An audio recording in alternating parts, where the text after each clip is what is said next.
Hello student, मैं राजेश कुमार वैष्णव ranker के online platform Jhalawar Rajasthan से मैं आपका स्वागत करता हूं। मान लो तो हार है और ठान लो तो जीत है। अगर आपने आपके मन में जो है जीतने का सपना ठान लिया है तो दुनिया की कोई सी भी ताकत आपको कभी नहीं हरा सकती है। दोस्तों, अपन ने भी मन में ठान लिया है कि अपने को उन्नति के शिखर तक पहुंचना है।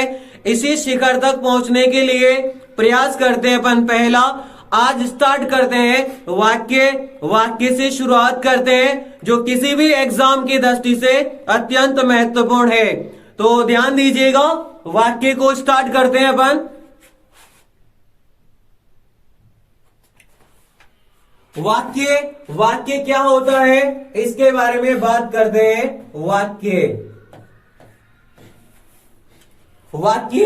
वाक्य क्या होता है इसके बारे में चर्चा करते हैं। देखो बच्चों, शब्दों का सार्थक समूह वाक्य कहलाता है। मतलब ऐसे शब्दों का समूह जिसका अर्थ प्रकट होता है उसे क्या कहते हैं? वाक्य कहते हैं। ध्यान देंगे, सबसे पहले वाक्य को सरल शब्दों में कैसे परिभाषित कर सकते हैं, तो ध्यान दीजिएगा। शब्दों का सार्थक समूह वाक्य कहलाता है। शब्दों का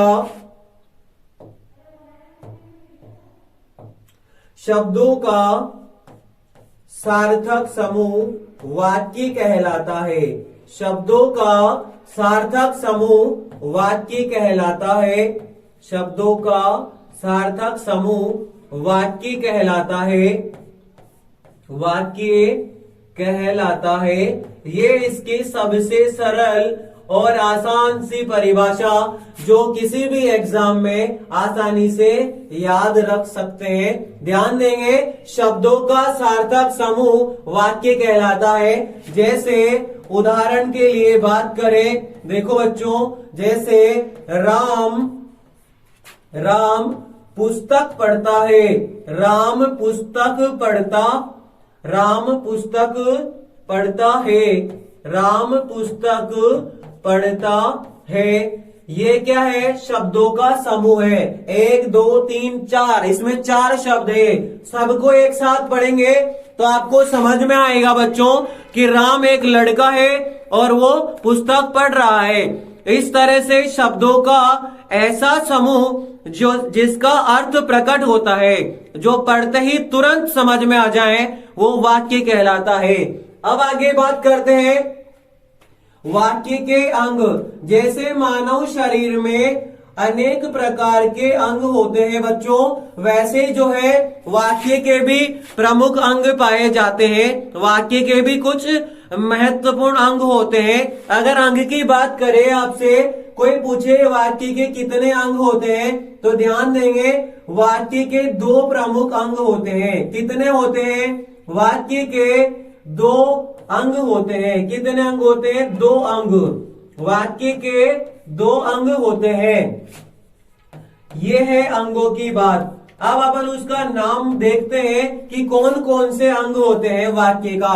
देखो बच्चों, वाक्य का पहला अंग होता है उद्देश्य। वाक्य का पहला अंग है उद्देश्य और वाक्य का दूसरा अंग है विधेय। वाक्य का पहला अंग है उद्देश्य और दूसरा अंग है विधेय। अगर आपसे कोई पूछे वाक्य के कितने अंग होते हैं, 2 अंग होते हैं। पहला उद्देश्य और दूसरा विधेय होता है ना बच्चों। अब अपन आगे बढ़ते हैं। उद्देश्य और विधेय क्या चीज है, इनके बारे में बात करते हैं।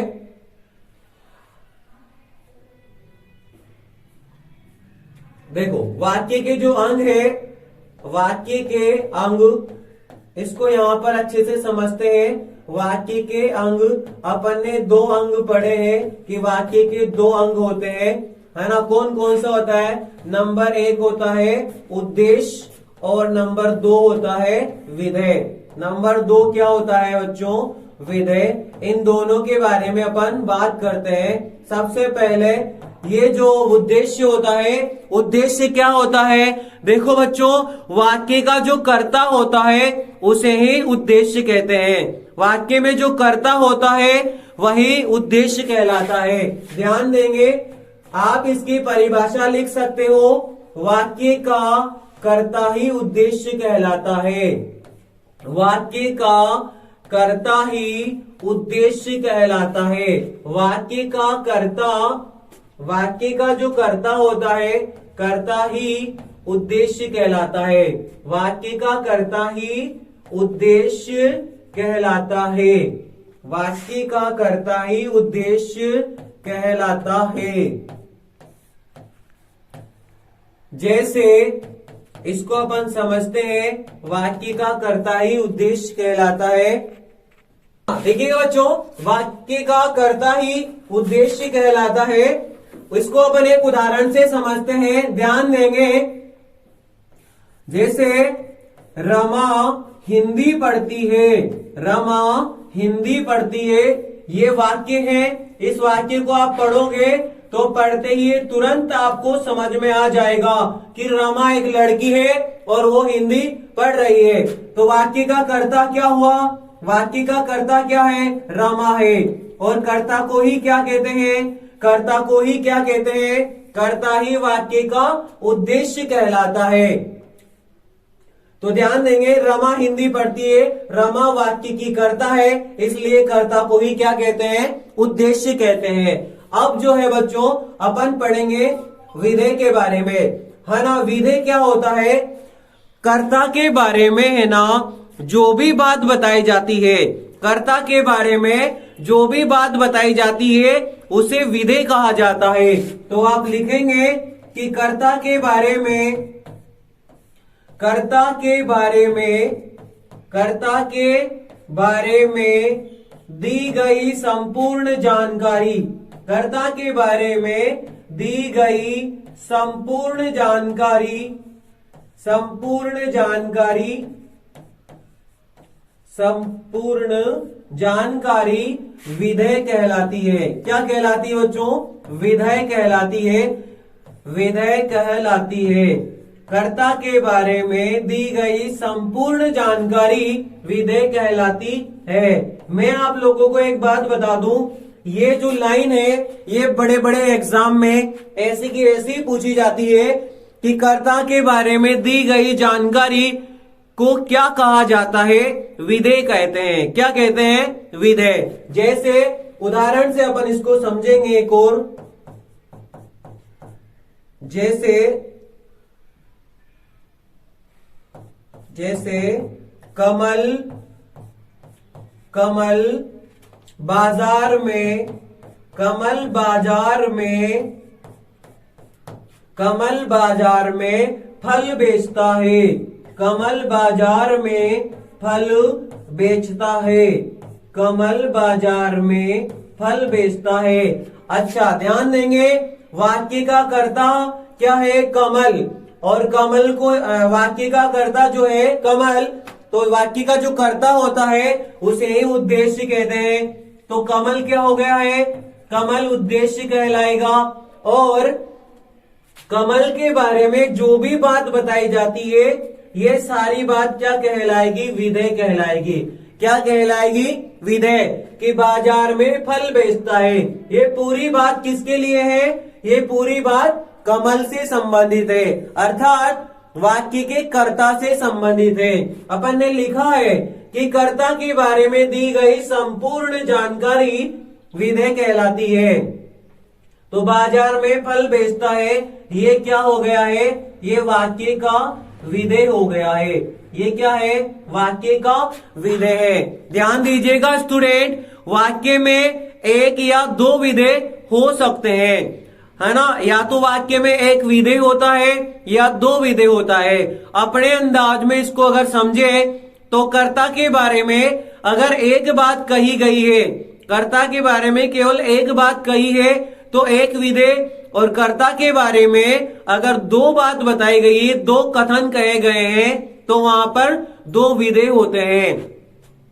आशा करता हूं वाक्य के अंग आपको समझ में आए होंगे अच्छे प्रकार से। आपसे पूछा जाए वाक्य के कितने अंग होते हैं तो दो अंग बताएंगे।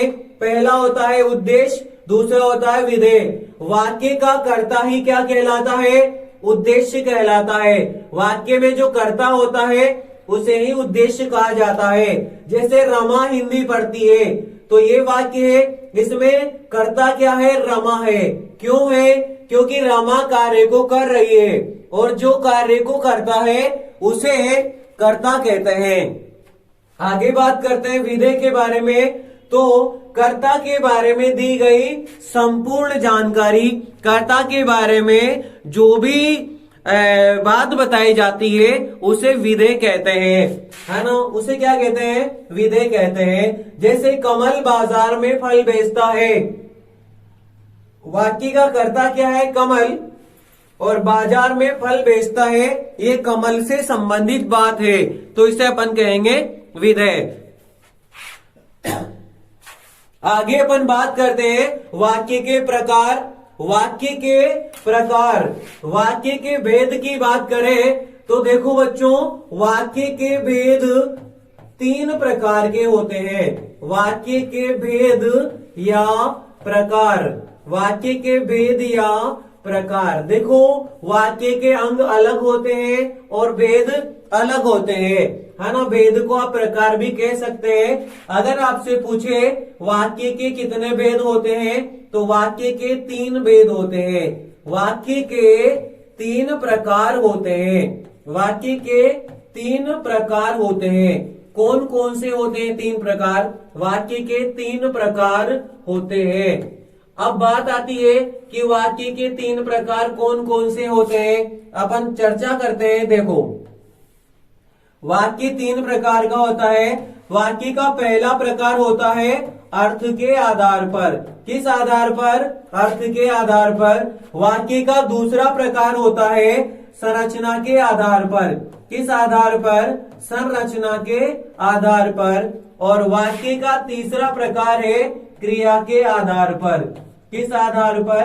क्रिया या वाच्य के आधार पर। इस तरह से वाक्य जो है 3 प्रकार के होते हैं।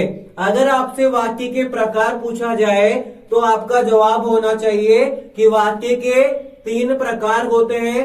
पहले नंबर का प्रकार है अर्थ के आधार पर, दूसरे नंबर का प्रकार है संरचना के आधार पर, तीसरा प्रकार है क्रिया या वाच्य के आधार पर।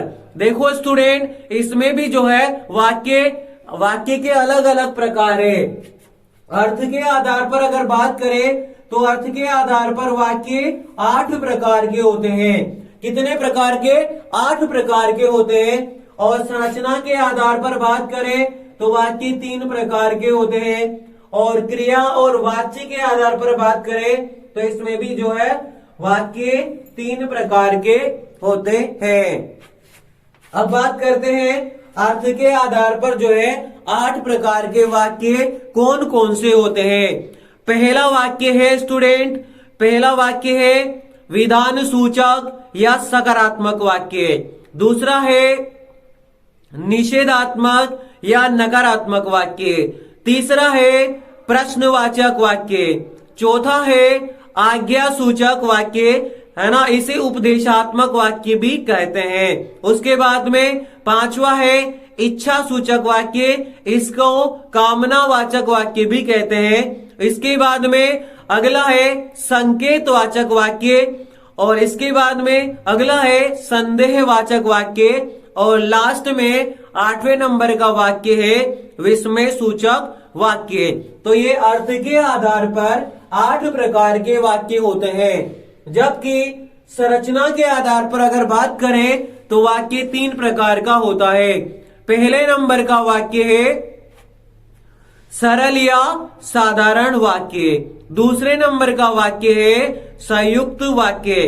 तीसरे नंबर का वाक्य है मिश्र वाक्य। और अगर वाच्य या क्रिया की बात करें तो इसमें भी वाक्य 3 प्रकार का होता है।